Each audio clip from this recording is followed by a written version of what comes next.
I feel like in life it's best to focus on you until the focus is on you. Because the more time that we spend selling ourselves short or giving people access to us, when we know we're not getting everything that we deserve, we're putting ourselves in a position to ultimately lower our worth and our standards, all for validation. We need to train ourselves to become the main characters in our lives. If you're dealing with somebody right now and things aren't going the way that you want it to go, and you feel like it's just a cat and mouse game where you constantly have to pursue and pursue, but things never turn out the way that you want it to, just take a step back and spend some time reflecting and figure out what it is that's really going on. Because in the simplest terms, if the focus is not on you, then the focus is on somebody else. Now, I'm not saying that people aren't busy or people don't have jobs or careers that they're out here pursuing. But one thing that I know for sure is that everybody makes time for the things that they want to make time for. So if you're getting the bare minimum amount of energy from somebody, when you know that they're capable of giving you more, then this is a problem. But over time, you start to realize that you're receiving less and less and less from that person that you may love. And it's simply because once they realize that you don't have any self-love or self-respect, or at least enough self-love to let things go when you're not getting what you deserve, you're almost telling them to just treat you a specific way. For example, if I was in a relationship right now and my partner cheated on me and I decided to take her back, the moment that I take her back, the respect and everything that I think we may have established previously is gone. The only thing that keeps people in line in terms of relationships is them knowing that if they do something wrong, you will walk away. If they disrespect you to the point where they cross major boundaries or certain things that you may put out that you don't like and they continuously do these things, them knowing that you'll walk away is the only thing that can keep somebody in line. So the key takeaway really is just loving yourself enough to not put up with anything. Loving yourself enough to value your peace and what you have going on. Because if someone isn't pouring into you, all they're doing is taking.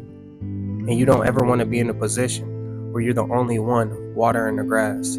Just take the time to focus on you until the focus is on you. Don't waste any more time trying to force somebody to act a certain way. Don't explain yourself 10, 20 more times before you finally decide to get up and leave. Because the first time that you put it out there, if that person loved and respect you like they may say they do, then certain things just wouldn't be happening. But one thing that I know about bad behavior is it never stays stagnant. If they're not constantly pushing to improve, you cannot think that you're going to get a better version of this person if they're not working towards it.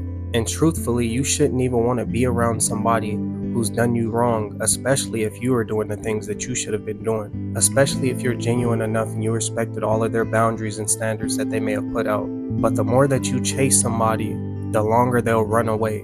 The more that they see that you're not willing to let them go behind your self-love and your respect, the longer you're going to continuously chase this person. So just take that into account when you want anyone in life. When someone is pulling away, you have to let go. You have to understand that you got to be watered just as well. You cannot continue to pour into other people when they're not doing their job in order to help you grow and expand mentally. Because all this is going to do is leave you drained.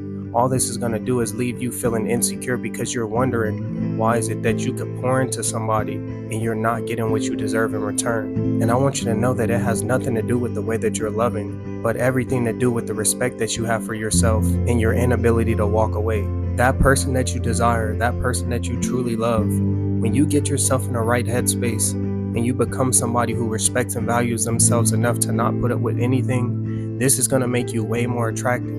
This is going to make that woman want you more. This is going to make that man want you more because they see, okay, this person respects themselves.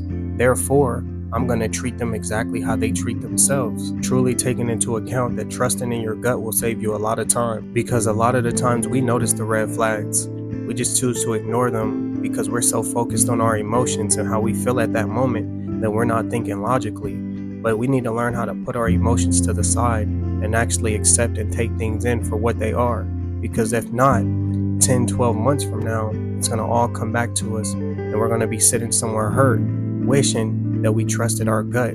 If you're somebody that's out here doing right by people, treating people how they're supposed to be treated, loving people genuinely, and really just being pure, I want you to know that you're worth it. Do not sit around here and settle for somebody who's not giving you everything that you deserve. You gotta have the abundance mindset in terms of people, because I promise you, as sad as it may sound, people come and go.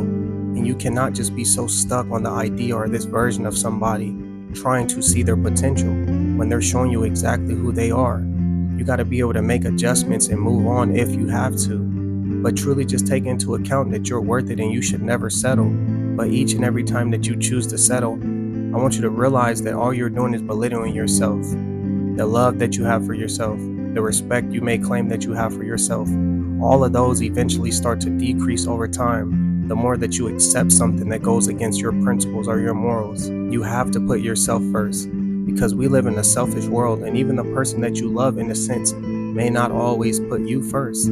So you got to be that person that stands up for yourself. You got to be that person that learns and understands that, hey, I can be deeply in love, but if something goes wrong, if this person cheats on me or if this person disrespects me, I just can't stand for that. But what a lot of people don't like to feel is that hurt that comes after, that process where you really got to take some time alone and heal. But this is a part of life. You're going to have to heal in general. You're going to have to go through things like this regardless. But I know for a fact that if you put yourself in that position to stand on everything that you represent, you will not regret going through that healing process.